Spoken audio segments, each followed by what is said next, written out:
catch 'em all.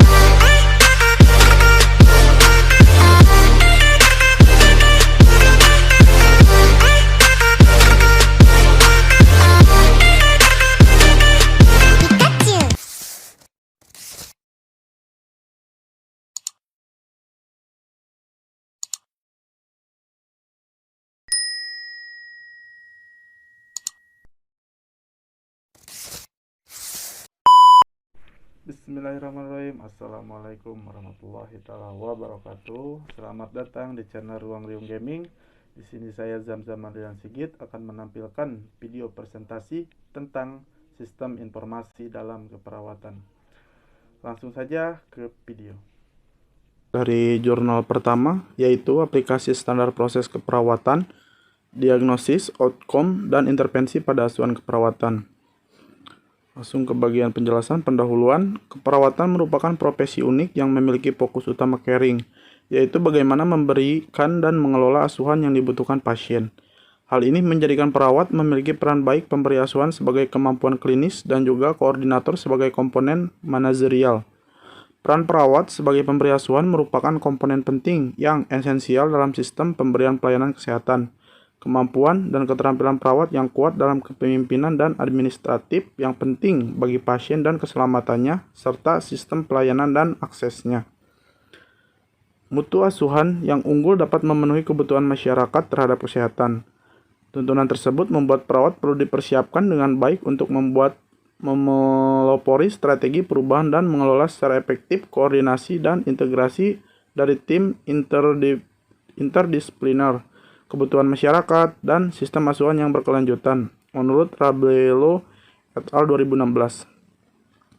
Itulah sebabnya, integrasi asuhan keperawatan dan manajemen keperawatan menjadi salah satu inti kompetensi yang dibutuhkan perawat untuk menjalankan peran dan fungsinya dalam lingkungan layanan asuhan kesehatan. Asuhan keperawatan merupakan proses sistematis, terstruktur, dan integratif dalam badan keilmuan keperawatan. Asuhan ini diberikan melalui metode yang disebut proses keperawatan.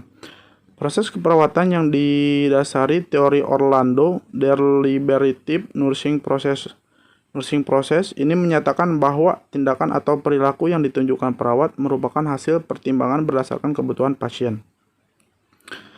Diagnosis keperawatan merupakan sebuah konsep kritis untuk memandu proses pengkajian dan intervensi menurut Rabello et al. 2016. Diagnosis juga menjadi komunikasi dan basis ilmu keperawatan dalam interaksinya dengan disiplin ilmu lain. Diagnosis keperawatan merupakan penilaian perawat berdasarkan respon pasien secara holistik, bio, psiko, sosial, dan spiritual terhadap penyakit atau gangguan kesehatan yang dialaminya. Maka dalam hal ini, perawat belum menerapkan standar asuhan yang terdokumentasi sebagai aspek legal dalam pelayanan keperawatan. Namun, dari penelitian sebelumnya, belum memaparkan aspek kualitas dokumentasi asuhan keperawatan secara deskriptif untuk memberikan gambaran jelas aspek mana dari proses keperawatan yang seringkali penerapannya tidak sesuai dengan standar yang ada. Selain itu, dirasa perlu mengukur gambaran aplikasi standar berdasarkan standar yang dikeluarkan oleh organisasi profesi sebagai acuan dalam penetapan standar asuhan keperawatan Indonesia. Lanjut ke bagian jurnal ketiga. Rancangan bangun sistem informasi diagnosa keperawatan aktual pada penderita diabetes mellitus. Penjelasannya, prevalensi diabetes yang tinggi telah menjadi masalah serius di seluruh dunia sejak 20 tahun yang lalu. Tahun 2003, WHO memperkirakan 194 juta atau 5,1% dari penduduk Indonesia usia 20 sampai 79 tahun menderita diabetes mellitus. Pada tahun 2025 meningkat menjadi 333 juta. Prevalensi diabetes tahun 1994 sampai dengan 2010 diperkirakan 215,6 juta jiwa. Namun dari evaluasi tahun 2007, jumlah penderita diabetes sudah mencapai 246 juta jiwa. Hasil riset kesehatan dasar Depkes tahun 2008 menunjukkan bahwa prevalensi diabetes di Indonesia sebesar 5,7%. Tingginya angka tersebut menjadikan Indonesia menduduki peringkat keempat setelah Cina, India, dan Amerika Serikat. Tugas perawat bukan hanya semata-mata pada proses layanan kepada masyarakat, namun juga berkewajiban melakukan proses asuhan keperawatan dengan standar yang sudah diterapkan, bukan hanya pada kegiatan layanan, tetapi juga pendokumentasian rekam medis pasien.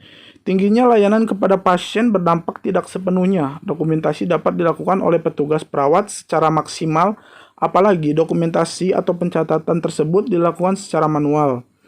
Saat pengkajian pasien, seorang perawat dapat melakukan analisa data dasar diagnosa penyakit pasien. Seringkali perawat membutuhkan waktu untuk melakukan pengkajian dan analisa data berdasarkan dokumen atau buku petunjuk.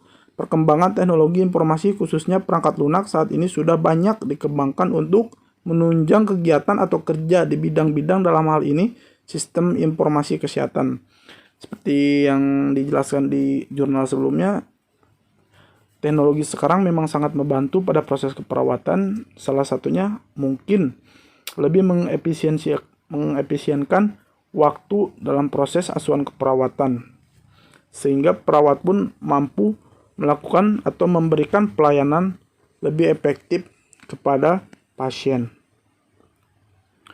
Dari hasil dan pembahasan, implementasi sistem merupakan tahapan. Setelah tahapan perancangan sistem dan tahap coding dilakukan, implementasi sistem dilakukan dengan melakukan instalasi pada web server yang sudah terinstall terlebih dahulu pada server, dan aplikasi dijalankan pada PC client dengan menggunakan browser. Adapun tahapan penggunaan adalah sebagai berikut. Berikut ini adalah contoh pengembangan terbaru di bidang keperawatan, salah satunya pada penyakit diabetes mellitus yang lebih mengefisienkan waktunya bagi perawat dalam melakukan pemeriksaan, dan juga bisa diakses tersendiri oleh pasien tersebut. Yang pertama, akses halaman utama merupakan aplikasi berbasis web, sehingga yang dapat mengakses aplikasi dibutuhkan browser Mozilla Firefox atau Google Chrome. Dalam uji coba aplikasi ini, aplikasi pada web server dengan mengetikkan pada browser http localhost escape vdm. Pada halaman browser akan muncul seperti gambar pertama. Ini contoh gambarnya. Ini yang akan tampil setelah kita mengakses web tersebut.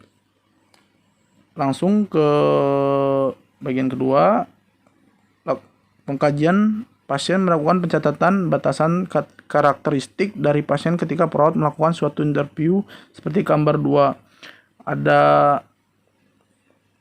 beberapa nanti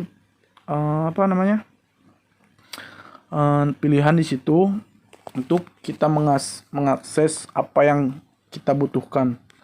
Seperti di situ dijelaskan pengkajian pasien. Di situ pasti sudah ada data-data pengkajian dari hasil yang dilakukan oleh perawat.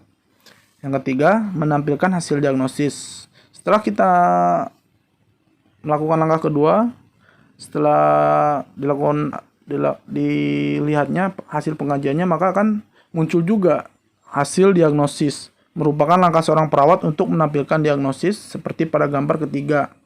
Seperti ini contohnya. Mungkin gambarnya kurang jelas karena di jurnal tersebut juga gambarnya agak kurang jelas ya. Tapi saya coba akses di HP saya sendiri, gambarnya jelas. Di situ memang ada beberapa diagnosis yang keluar sama halnya dengan apa yang udah dilakukan pengkajian oleh perawat tadi, langsung diinput di data atau di web server tersebut. Selanjutnya, menampilkan rencana tindakan merupakan langkah seorang perawat untuk menampilkan rencana tindakan. Gambar kelima, menampilkan tujuan tindakan merupakan langkah perawat untuk menampilkan rencana tindakan seperti pada gambar 5. Dari gambar pertama sampai gambar kelima ini, semuanya memang sama seperti apa yang biasa seorang perawat lakukan saat mendapatkan satu pasien, dilakukan dari mulai tahap pengkajian sampai dengan evaluasi. Cuman di sini lebih mengefektifkan perawat untuk mengefisienkan waktu. Kenapa? Karena di sini perawat tidak harus dalam setiap tindakan itu membawa seperti catatan, menulis hasil, ataupun mencatat apa yang dia periksa. Tapi dengan adanya ini, jadi si pasien ini bila suatu saat nanti masuk rumah sakit lagi, nanti kita tinggal cek data dia itu memang sudah ada dulu pengkajian dia seperti apa sebelumnya. Disitulah lebih mengefektifkan bagi kerja seorang perawat. Kesimpulan dari materi yang sudah saya bacakan atau dari 3 jurnal yang sudah saya presentasikan tadi, memang benar adanya kemajuan sistem informasi dalam keperawatan sangat banyak sekali membawa manfaatnya. Salah satunya untuk mengefektifkan seorang perawat dalam memberikan asuhan keperawatan kepada seorang pasien. Sekian yang bisa saya sampaikan. Mohon maaf bila ada kesalahan atau kekurangan dalam materi yang saya sampaikan. Sampai jumpa di video selanjutnya. Assalamualaikum warahmatullahi wabarakatuh.